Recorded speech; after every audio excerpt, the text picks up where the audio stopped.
शेतकरी मित्रांनो, अतिवृष्टी आणि पुरामुळे खचलेल्या बुजलेल्या सिंचन विहिरी दुरुस्तीच्या कामासाठी प्रत्यक्ष खर्चास किंवा प्रति विहीर कमाल मर्यादा 30,000 रुपये यापैकी जी रक्कम कमी असेल ती लाभार्थ्यास अनुज्ञेय राहील।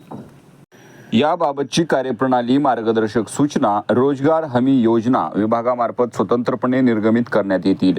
त्याचप्रमाणे यासाठी आवश्यक निधीबाबतही कार्यवाही रोजगार हमी योजना विभागामार्फत करण्यात येईल।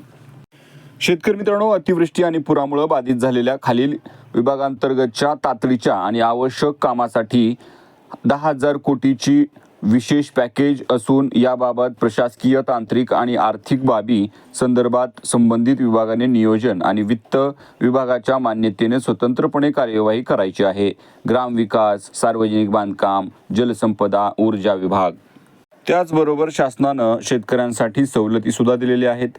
जमीन महसुलात सूट, सहकारी कर्जाचं पुनर्गठन, शेतीशी निगडीत कर्जाच्या वसुली स्थगिती 1 वर्षासाठी, तिमाही वीज बिलात माफी, परीक्षा शुल्कात माफी, 10वी आणि 12वीच्या विद्यार्थ्यांची फी माफी।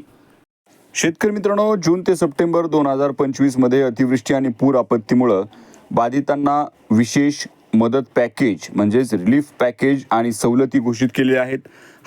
हा शासन निर्णय दिनांक 9 ऑक्टोबर 2025 रोजी निर्गमित केलेला होता। हा शासन निर्णय आपल्या यूट्यूब चॅनलवर उपलब्ध आहे किंवा खाली दिलेल्या लिंकवरती क्लिक करून आपण हा शासन निर्णय A to Z पूर्णपणे पाहू शकता। शेतकरी मित्रांनो, शेतीविषयक नवनवीन माहितीसाठी आपल्या चॅनलला लाईक करा, शेअर करा, सबस्क्राईब करा। धन्यवाद।